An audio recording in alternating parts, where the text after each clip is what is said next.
You're listening to Depth Perception, supported by our patrons on Patreon.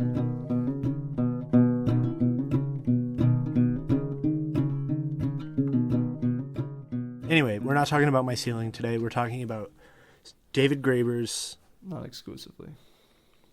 No, not exclusively. We did, in fact, talk about it today. I shouldn't have said what I said. We're talking about David Graeber's essay, Superposition, which you can find in the description. I don't know what website it was on. It's been a day and a half since I looked at it, so it's kind of, you know, what do you want me to do? Remember? I don't think so. So anyway, yeah, I'll link it in the description. I don't remember where it was, but it certainly was free to read. I didn't have to pay for it. It was not behind a paywall or anything, so and it doesn't take that long to read. So if you respect us enough to believe that we chose a topic that is not going to be boring for you, go ahead and read that before you listen. 100%. Yeah. And this essay is mostly about the 2012 movie by Christopher Nolan, The Dark Knight Rises, which is a Batman movie. And it kind of only uses The Dark Knight. I mean, aside from, like, he definitely complains about the movie. He uses it mostly as, like, a way to describe the relationship between police and people who commit crimes. And, you know, those usually are the same people a lot of the times. Or there's a lot of overlap. The Venn diagram gets very confusing.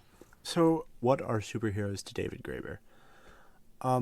I would say that to David Graeber, a superhero is a symbol of, like, the center of power in a society, right? I feel like I didn't miss the mark there. Yeah, and I think he makes it he makes it clear that to him the symbol of power in the society, like, isn't neutral, because the society being depicted isn't neutral. In fact, he explicitly, when he starts to get into his critique of superheroes and their relationship to violence and how violence is used to limit the imagination and also the political imagination and also therefore politics, he also talks about, at one point describes superheroes and other characters in superhero comics and movies as basically, but especially in comics and in the older, more smarmy movies, describes them as basically being people who are acting like, who are good actors in a world in which only fascism is possible as a political possibility. Basically, he says that the thing that's fascistic about superheroes isn't necessarily that they're doing fascist things. It's actually at the level of the world that they exist in, and the assumptions that are implied by the way, or that are necessary to make sense of the logic of those films. They exist in sort of the part of the imagination that is prone to those kind of, like, fascistic, reductions, I think, and impulses. Was it in the essay, or was it somewhere else that somebody, I mean, if it was in the essay, it would have been David Graeber, who is the somebody, pointed out that Superman is like a stand-in for, like, a good old boy, like a country boy who goes to the city and, like, sets things straight. I think he does mention it. I think it's him, right? I don't think that's in the Jacob Geller video that we're going to talk about later. Yeah, he calls him, like, an Iowa farm boy whose parents have been, like Depression era, displaced Iowa farm boy in the city. I think it's what he says. Yeah, which I thought was a super. I thought that was a really, really smart comparison for him to make. This essay really paints superheroes in largely the same light as I hold them in my own mind, but really well articulates a lot of the issues with superheroes.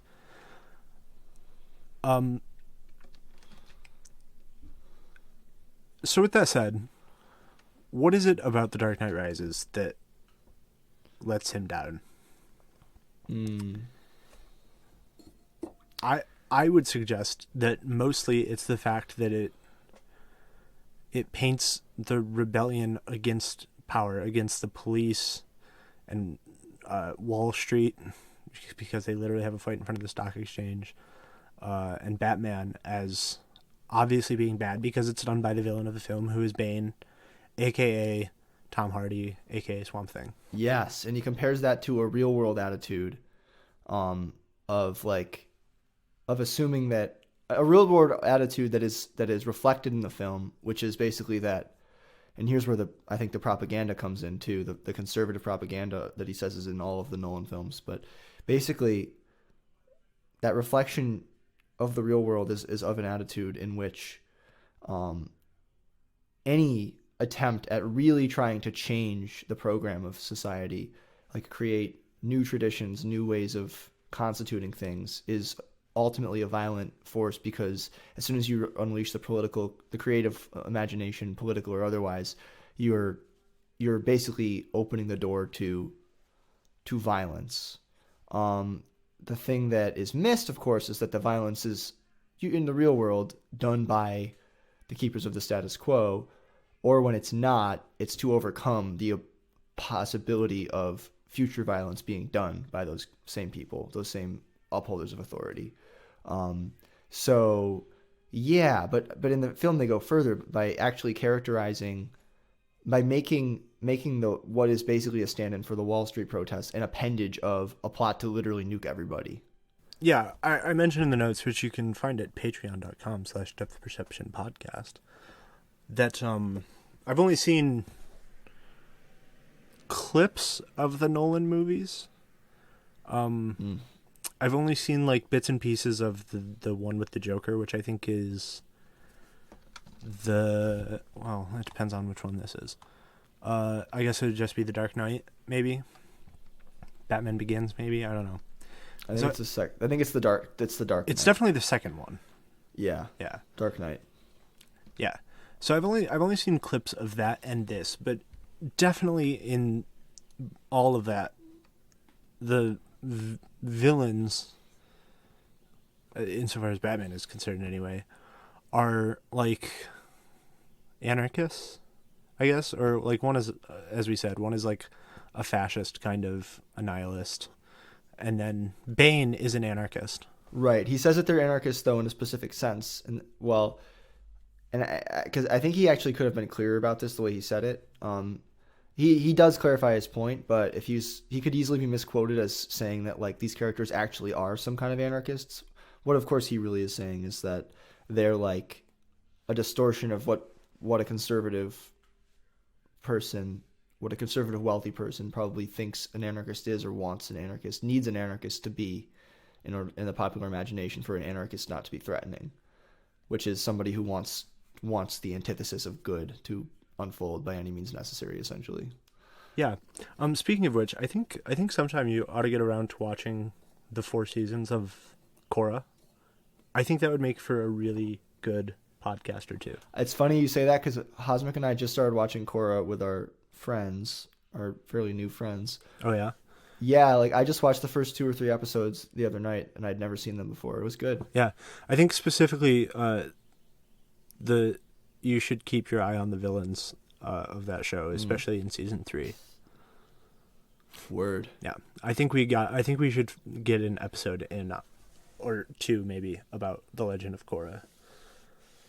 Cuz it covers a lot of the themes that are going to come up in this episode and have come up before and will come up again. In the shape of a children's cartoon.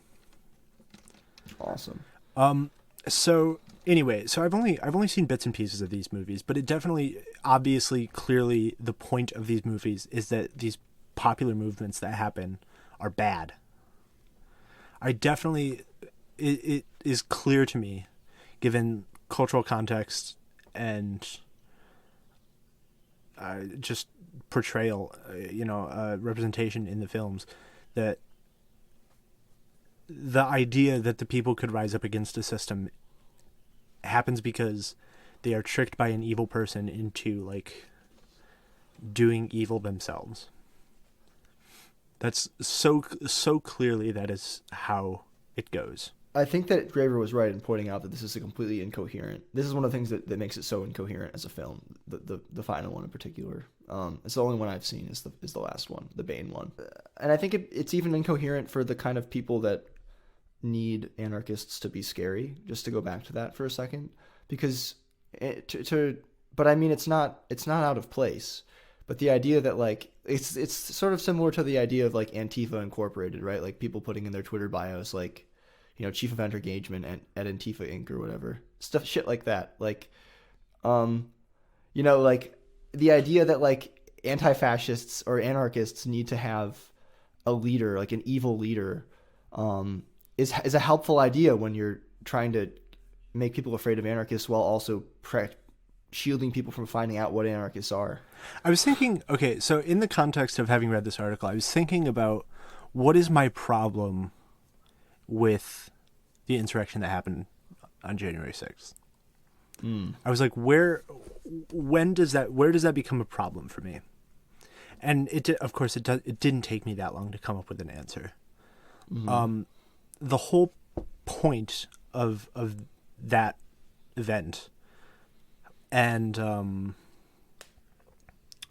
the things that happened there, obviously, especially concerning the Republicans in the Senate or the House of Representatives or whatever. It's funny that it wasn't their constituents that did it. It wasn't Republicans that did it. It was Antifa. They were the ones trying to get Donald Trump recertified as the president of the United States. It was Antifa. But even though Antifa is bad, we can't afford to investigate this incident. Right? Whoa. Wait, was that? I missed that. People were saying tried to scapegoat Antifa since like that's the evening of January 6th. Yes. I don't know how I missed that. Oh yeah, they're absurd, bonkers, insane. People like the Lindsey Grahams, those people. They say it's not Trump supporters, it's Antifa. Oh my goodness, agitators that are doing it, and of course it's ridiculous. Like the last protest that Antifa is going to do is to uphold the results of a presidential election, right? I mean, I'm assuming they're like anarchists. I don't know. Maybe they have to be, right? Most of them are. Yeah. And that's some not kind of me socialist using a scary or word. Anarchists. Yeah, but the last thing they're going to do is fucking one. They're not going to protest to keep. They're not going to protest or riot. I should say riot in this circumstance. They're not going to riot to keep the status quo. Right? They're not going to riot to keep Donald Trump in the House. If they were going to riot, they would do a War of 1812 and burn the White House. That's what they would do. Or I suppose the Capitol. So I forget why I said that, but just in the context of having read this article, I was thinking, what is my problem with it? And of course the easy and obvious answer is that the whole thing was to uphold the status quo. It was a revolution, but it was the space kind of revolution and not the Earth kind of revolution. But it did make me think about it, and I was surprised. I was surprised that even for a second I asked myself, well, what is the problem with that? And then I was stricken smart again and answered my own question. Yeah. Wow, that's a very striking real world example of the same kind of propaganda that I was trying to talk very generally about that Graeber's picking up on. As an initiate of Antifa, I can't believe you haven't heard. Yeah, I think a card carrying member of Antifa. No, yeah, I wasn't initiated as much as I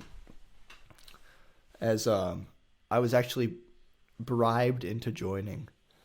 Oh yeah, we get checks. Yeah. Yeah, they said they told us to say all this stuff. Yeah, I'm on their weekly stimulus bill as well. Yeah, the progressive great benefits. Social anarchists. That's what they call my paycheck. They call it my weekly stimulus bill. If you ever see some a cutesy sign about come work here and you'll get your weekly stimulus, that's actually an Antifa affiliate mom and pop Yeah, that's how you find them. store. Yeah.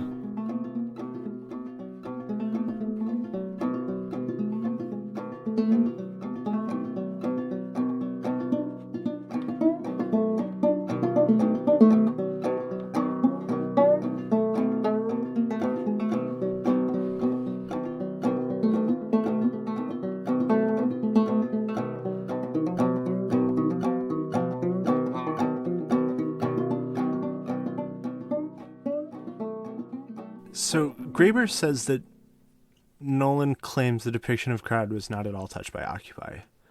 I don't remember that. There was a lot of words in the article. It's hard for me to remember all of them. But did Christopher Nolan really say that? That is crazy to me. Yeah, and I think Graeber makes the right point, and I think I commented on that too, which is that it's at best disingenuous to claim that, because this film was in development for years. Just the fact that it was written beforehand doesn't mean. I know you're a big Todd Phillips fan. You're a big Christopher Nolan fan. What? Hold on. Like, what are the politics of something like Inception, or I don't know. Have you seen like Tenet or? I think Inception's a pretty politically vacant movie. It definitely, it's a cop drama, basically. They're dream cops, but they're not dream cops. There's elements of coppiness to them because they have total control over a world that they created, that they go into. They're generating the system for sure, constantly. So they're kind of half like world cops, half, like not black market, but like they're investigators, but it's very like secret. Like no one can know that they exist. They work for like crime bosses and shit. They're like mercenaries essentially. So in terms of like the messaging in that movie, it's definitely like I don't know, it's a movie where you have to be down with the heroes, like constantly fucking with people for money, and like doing the bidding of like probably people who don't have the most selfless intentions, but as far as a political message, there's really none. The world outside of Inception remains unchanged, whether or not the characters, are die in their sleep or wake up or whatever, whether the top falls or not doesn't really, matter. It's really a movie about one man's like personal psychological journey, which I think Nolan does a better job when he sticks there. Well, I say that, but I mean, by the time Interstellar comes along, it really is, it's strained. But I think it's also interesting that Graeber points out that, superhero comics are, what does he say? That they're really political, or they're ostensibly political, really psychological, but ultimately political. And I guess it would have been good to explain that. He did that like twice in the article, and both times I was like, what? Yeah. And the second thing he says, which almost made me understand it a little more, was that he then talks about Nolan's films as the reverse. Really psychological, or ostensibly psychological, really political, but ultimately psychological. And I think what he means is that, like, comics, they try to come off as psychological, but they have kind of, on some level, a motivation that is political, but they kind of betray that political motivation by failing to overcome what they think is just their ruse of being psychological, and that the reverse is true of Nolan's films. They think that they are like commenting on, like he says, very overambitiously on political events, with sort of the upfront of like, who is Batman? What is he like? What's his mind? In order to tell a more interesting story. But I think it makes sense that Nolan wasn't able to overcome his very psychological style of filmmaking, whether you like it or not, and ends up basically ultimately making, yes, a movie that touches on politics, but is, in terms of its structure, still a movie about Batman's psyche and what is needed in the outer world for Batman's psyche to make sense as something that could exist. He says, okay, what would Batman's psychological makeup be like? Okay, here it is. What kind of world does he live in? And then that world justifies, really, I don't know, Nolan's ahead of time conception of Batman's psyche. That's trying to explain what Graeber might have meant. I thought Mr. Graeber, I thought he described what Nolan was trying to do in a cool way. I mean, you practically said it, but he talks about how Nolan was like trying to answer the question of, if Batman was real, how would he be? Like, what would he have to be the way that he is? Mm-hmm. And I think that's cool. I think that is a cool. It's a cool thing to ask every once in a while about a superhero. Like, I don't know, if the Incredible Hulk was real, how would he be as a person? Like, how fucked up would his head be? But ultimately, I think trying to dive too deeply into, like, especially by the time you get to like the Comics Code Authority or whatever it is, and like the weird 60s era of comics where it was like fully corporatized and,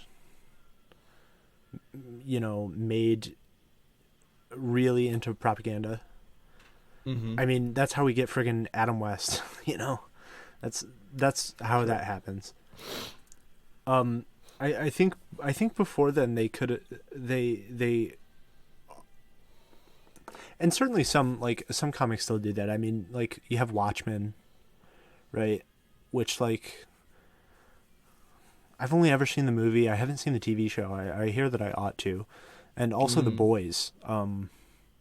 I thought The Boys was going to be exactly like what David Graeber describes in Superposition. But from what I understand, it's actually like a pretty harsh indictment of the alt-right. Interesting. Yeah. I don't know the Boys. I think it's an Amazon show maybe, or an HBO Interesting. show. This is about the Proud Boys? No, it's superheroes. Or is it fiction? Oh, okay. Wow. It's superheroes. Gotcha. And it's based on a comic. Cool. Also called The Boys, I think. The only character I know from there is I think he's called Homelander, and he's basically like, this is what Captain America actually is, if you think about it. Whereas, like, you know, the old Captain America was like a Nazi killer. Right. He's like the Bear Jew. So I ought to see those, but, you know, since that Comics Code Authority thing and like McCarthyism and shit, you know, comic books have really become a place of like, you like identify with a character that you like, and then you imagine yourself in the position of that character, like doing what that character does. Like, you know, it's still like a little bit fun to like pretend a little bit that you're still in that kind of mind space that you were in as a kid, where like you could be the superhero. Yeah. And you could fix what's wrong with the world. Yeah. And I think that's what a movie like The Dark Knight Rises is made for. Interesting. I only say interesting because like Batman is in those movies he's such a like a non-relatable character in so many ways. I don't think so. Too. I don't think so though. I don't think he is. I mean, aside from being like ultra wealthy, what's so unrelatable about him? I mean, he's a guy that's like bad at relationships, and he's like supremely selfish. He's like a lot of people. I mean, yeah, millionaire playboy, okay, but also like broken human. For sure. And I guess part of what I have an issue with is that we're being asked, and I guess that's not what you were saying, but like that we're being asked always, not always actually, but particularly with Batman, to identify with somebody that, well, you have to accept a lot of like ridiculous differences between you and Batman in order to like differences of power in particular, that in order to like be on the level at which you can fully appreciate Batman the broken human. But that's the whole thing. It's a power fantasy though. Right, why if we can, you know, if superpowers can be there, Batman's superpower is his wealth. That's fair. There's always a power fantasy. There's always an excess and in every superhero story there's always some kind of excess. In a way, to make it literally wealth is very interesting in the context of what we're talking about, because it's like Because I mean, because in the same as in the world of commodities, wealth being the thing that a representation of debt. That wealth is the representation of the potential for power. It's not power in a supernatural way. It's not power in a natural way. It's just like an accumulation that allows you to do fantastical things. And of course, Batman's use of his resources justifies his wealth. Yeah, and I wonder, so Batman, I think, was created by Bob Kane and Bill Finger, or Bob Finger and Bill Kane. I can't remember. But so he's created late 1930s Detective Comics, maybe early 40s, maybe. But Alex Fasciani, who hosts a comic podcast that I listen to, actually, even though I don't really read that many comics except for Batman and Star Wars, he hosts a DC comics podcast. And he brought up this really cool point about how there's more Batman written by people who didn't come up with the idea of Batman than there ever could have been if Batman could only have been written by the two people that came up with him. Right? So I'm kind of interested in reading some. I mean, obviously the artwork is shitty and the character looks stupid and the writing's probably not very good. But I'd be really interested to see what of the DNA of Batman still exists. And what is like the newly sequenced genome of Batman. I'd really be interested if somebody could, I don't know, redraw and write those. They really do look terrible. I don't know what it was. What do you suppose it is with superheroes wearing their undies on the outside? I don't know why that had to start. 'Cause maybe it just saves time. There's a cover of Detective Comics I saw that had both Batman and Superman doing that. I don't remember Superman wearing his undies on the outside. Oh, I do. Do you? For sure do. I was never. Superman was the one that I don't remember ever liking. I'm sure I did, but I don't remember it. Yeah, so I'm really interested in what came before the Comics Code Authority, or I think that's what it's called. It was like a voluntary censorship of comics that publishers could undertake. Wow. Didn't know about that. Yeah, it was like one of those things. They'd stamp it on the cover, and like that's how a parent would know that like it's safe and patriotic for your kid. Wow. Yeah. I mean, that was probably I think that was tied into a lot of like McCarthyism and like the free love age and stuff. Gotcha. Yeah. So I've got if you're wondering, people, I wrote a couple of paragraphs about this that will appear on the Patreon, but I've also I'm sure we'll discuss them at some point. But I've got some quotes here from Graeber that I just pulled from Superposition that I thought it would be good to talk about a couple of these. So, any power capable of creating a system of laws cannot itself be bound by them. That is a subject we've touched on, maybe not so eloquently, in our Rights and Privileges episode. That's almost exactly the same sentiment as I stated in that episode, which is that, like, the only people that can protect your rights are also the only ones that can violate your rights. And where you expect to go to have your rights be protected is where they get taken away from you. Right, or where it happens officially. Yeah. Yeah, it's either where it's documented. Yeah, well, what I meant, I don't know if it came across or if I even had the thought fleshed out so much at the time, but what I essentially meant was that the police show up and violate your rights, and then you go to court to get that cleared up and have your rights once again be insured until the next time. But then your rights get taken away there. Right, or to have your rights violated further in a ritualistic manner. Exactly. Yeah. In front of an audience, yeah.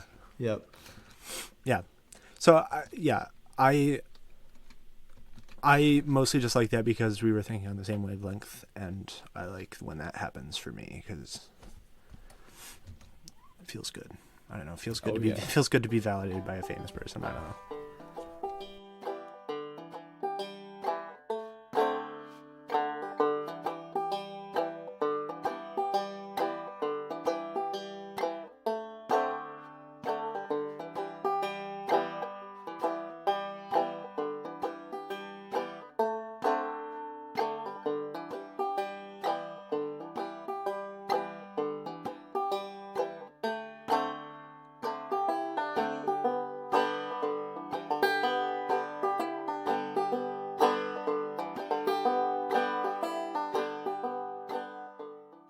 Violence must ultimately be directed back against any overflow of imagination.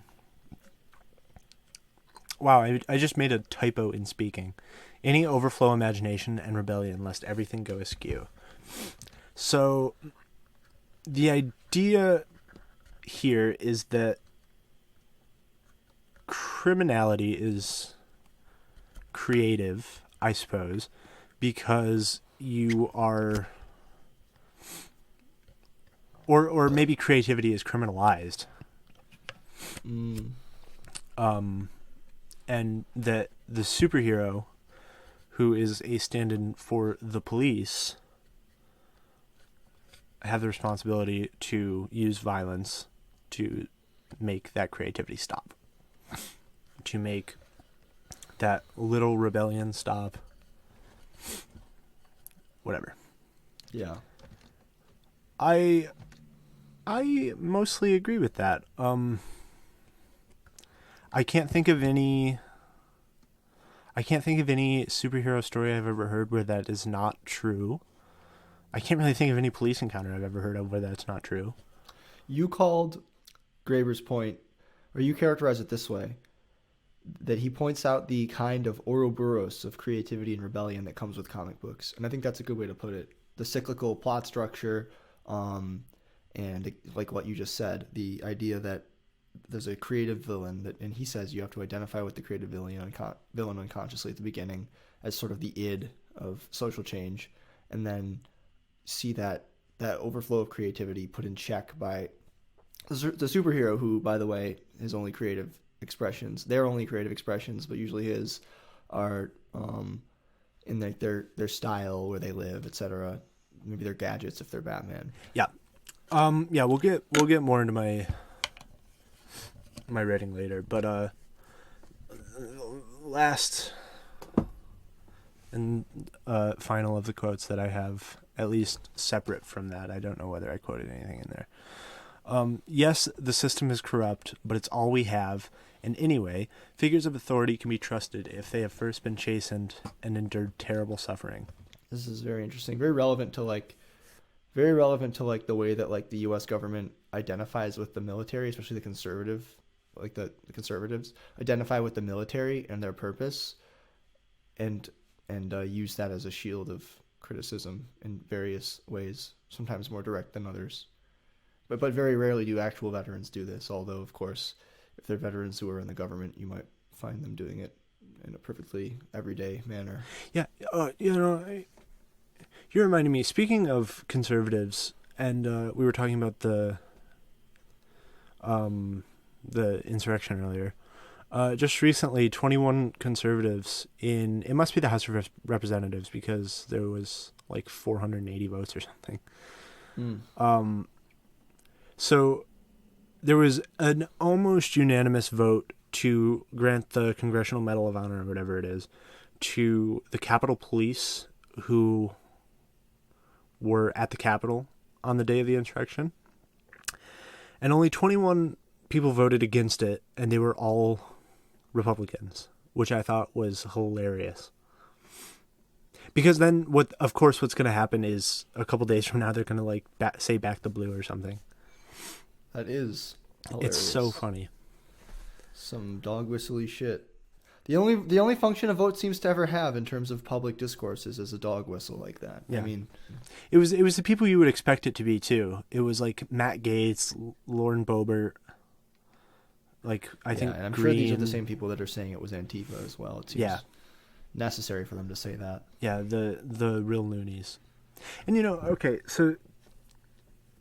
so you're aware that Matt Gaetz is under investigation by the FBI right now, right? Was it for the Child sex trafficking, thing? yeah. Yeah. Yeah. He's also on the committee that oversees the FBI. Oh my God. Yeah. He's also on the committee that decides what they're allowed to investigate. Jesus. Yeah.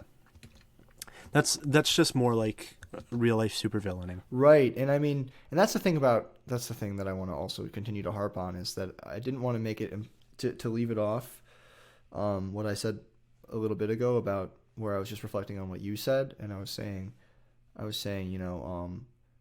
that the villain is the id and the superhero is like the superego. This is what Graeber says, and I think it's right, but Graeber is very careful to point out, and I want to be careful to point out that, again, this is not a thing that actually comes in line with an actual society that we live in. It's this sort of like, I don't know, God, do I want to say it, like ontologically fascist sort of world of superheroes that Graeber is talking about. Oh, and by the way, I listened to a Weird Studies audio extra today that came out today, in which for the first 20 minutes they talk about superheroes. Did they drop an episode today? It was an audio extra. Oh, did they post those like between the episodes? I think, yeah. I think so. Okay. I haven't listened to Weird Studies in a while. I gotta get back on board. Yeah, so what do you think about that? The system is corrupt, but it's all we have, and anyway, figures of authority can be trusted if they have first been chastened and endured terrible suffering. That, to me, it sounds like that is what, like the common wisdom is, right? That, or, well, I say wisdom. Yeah. So, what do you think he's talking about there? Because I don't really grok what he means at all. I don't understand it, because like, when you think about the people that get elected, usually it's like the most clean cut, like the people that would otherwise be called coastal elites if they weren't like diehard Republicans who like support like fringe conspiracy theories and stuff. The only person I can think of who I can look at and say, oh, that guy went through some shit, is like Dan Crenshaw, who's like one of the most reprehensible people I can think of, like off the top of my head. And the only reason that is because like I can look at him and I can say, oh, you're the guy that got your eye blown out by an IED. That's right. Right. Like when I said the thing I said about people co-opting it, I think this happens more indirectly than it happens literally, because a lot, the people who have endured terrible suffering, usually either there's a few people, like in the case of Dan Crenshaw, where like they have endured suffering and they use that to justify what they're doing. But there's mostly like a bunch of people signaling suffering without actually experiencing it. Like even, I think one thing I wanted to actually say that I forgot about is cops like do this. Cops justify, not engaging with criticisms of the police by sometimes talking about how hard their job is, or other people do it for them. Yeah, the thin blue line. Yeah, they put their lives on the line, even though like more pizza delivery people die than cops. Yeah, so that, and I also think another thing that, excuse me, that is related to this is Bane. Bane endured massive suffering, and as Graeber says, this film kind of reads at a point as basically a warning against trusting people who have suffered, pitying people who have suffered, but of course the movie kind of sorts it out for you, who the people are that you can trust and who those are that you can't. The cops and the politicians, whatever, they're locked underground, and therefore they reemerge, and it's like this legitimate return to normalcy, rather than somebody like Bane, who, of course, I would argue what makes him reprehensible and what makes the thing function about be careful who you pity is that, well, you've seen somebody who wanted to create social change actually had extremely horrible intentions, therefore, but the people who are in charge, they've suffered, and they're just, they're legalistic or moral or whatever, and they know not to take out their suffering on the world around them. So that's a big part of the mythology of this movie, is that there is such a distinction, that the people who happen to find themselves in power have that justification, or know what it's like, or at least can be basically trusted to be moral and not to lash out based on the things that have happened to them. In my case, the only thing I've ever seen Bane do, aside from like a couple of monologues that I watched in preparation for this episode, the only thing I've ever seen him do is abolish a prison in real time.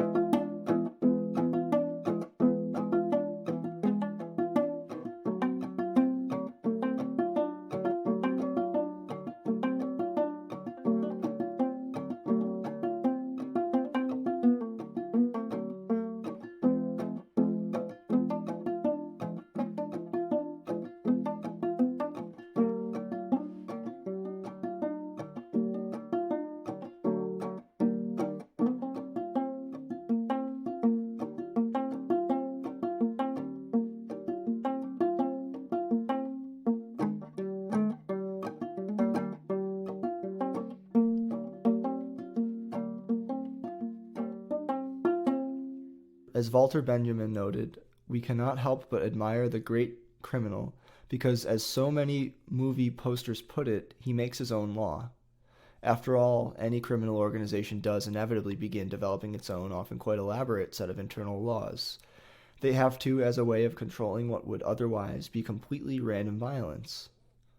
From the right-wing perspective, that's all that law ever is. It is a means of controlling the very violence that brings it into being, and through which it is ultimately enforced. That really resonated with me because some of my favorite characters in fiction are that character.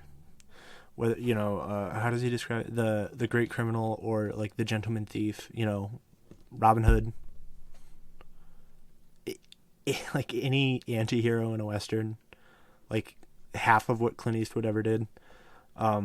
Lupin, things like that, Lupin the Third.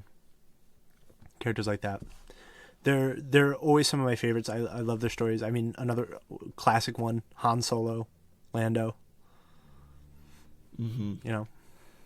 So the reason, can I tell you what I had trouble with this? No. Oh, okay. Want to just end it? Yeah. So yeah, fine. Basically, I'll allow it. He says, as any criminal organization does.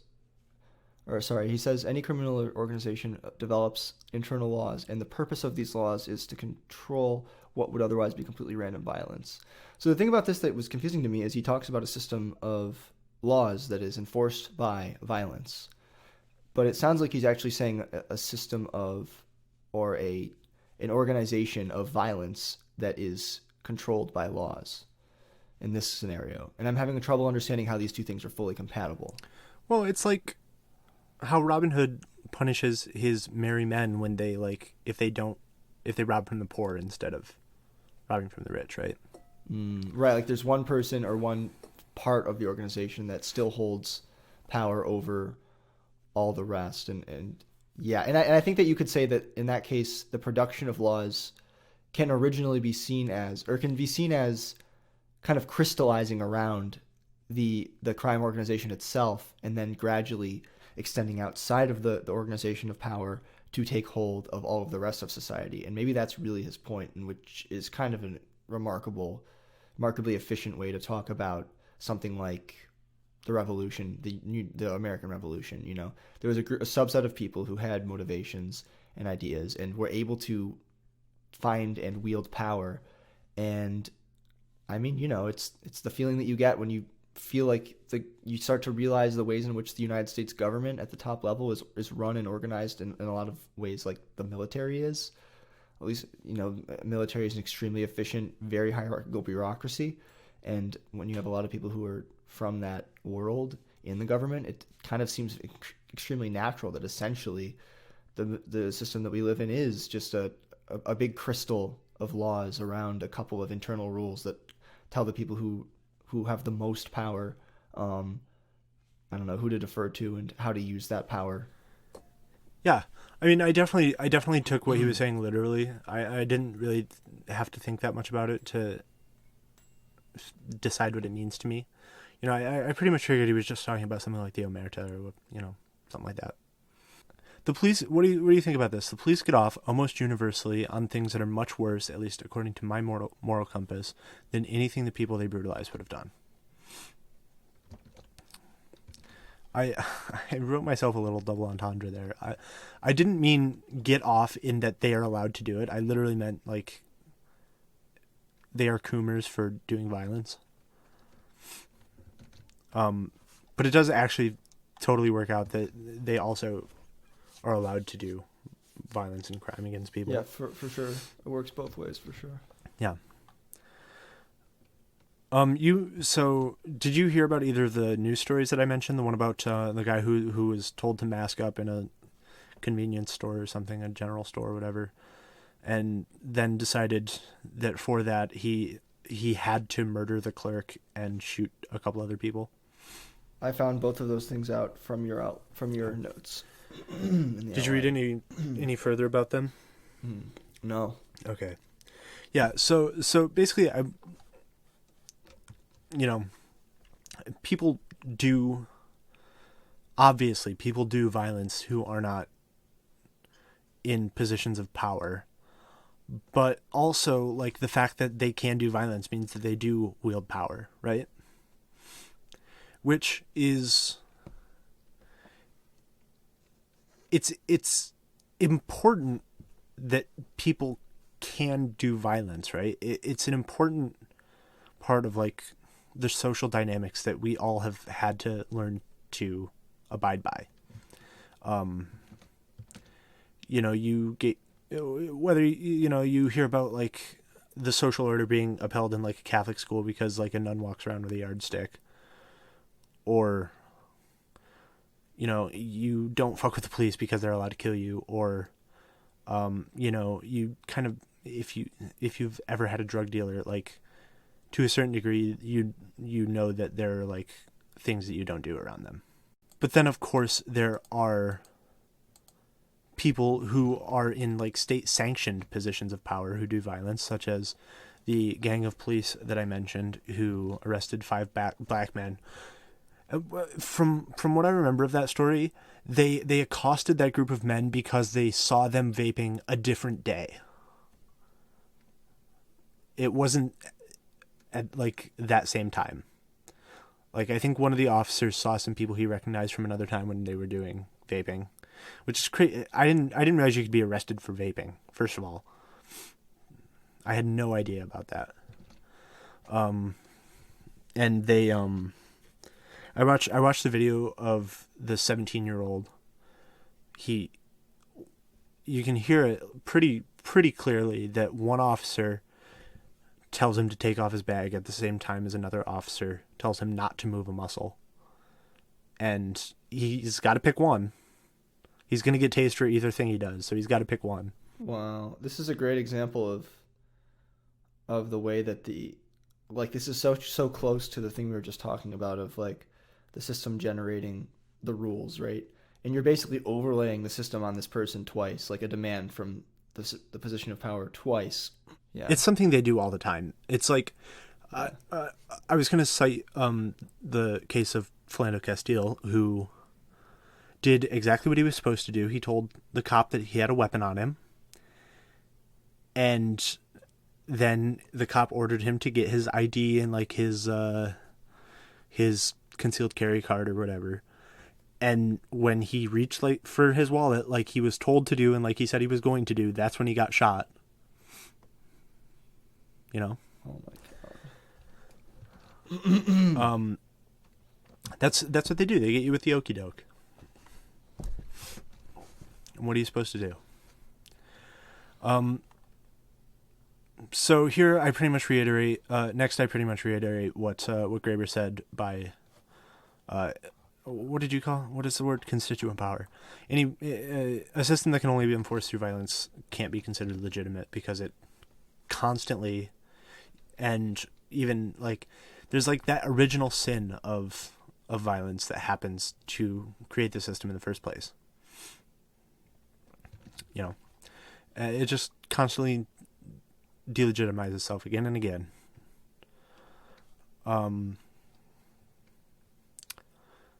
Did the monster kill Frankenstein? No, and it wasn't the ice either. Frankenstein killed himself.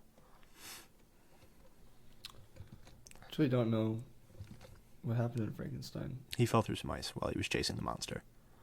Yeah. Ooh, okay. Just like I like that. just like at the end of interpretation. Fargo. How is it possible that a huge demographic of the United States would sooner revel in state violence than let a man sell loose cigarettes or bootleg CDs?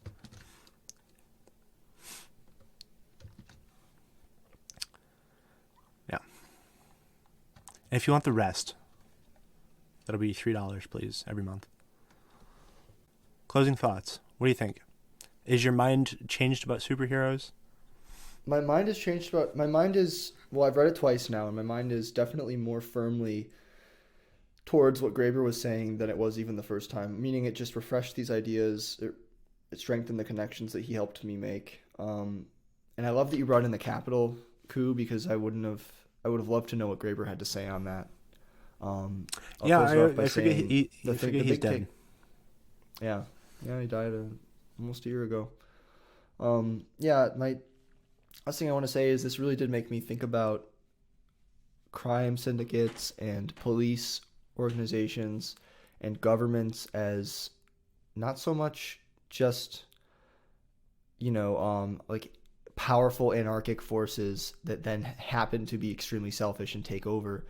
But, well, I don't want to say anarchic, but I mean, like not just people who are reacting violently and aimlessly in order to wield power, but like organizations which, because of the power that they hold or are trying to hold, have to come up with laws, and sort of the idea of like mob law as the source of common law, to use the term in both its traditional and more of like a general sense. That's an insight. I feel like I wouldn't have quite been able to say it that way or think it that way before rereading this a second time and having a conversation with you about it. Thank you for listening to Depth Perception. You can support us by subscribing to our YouTube channel, kicking us a little bit of scratch on Patreon.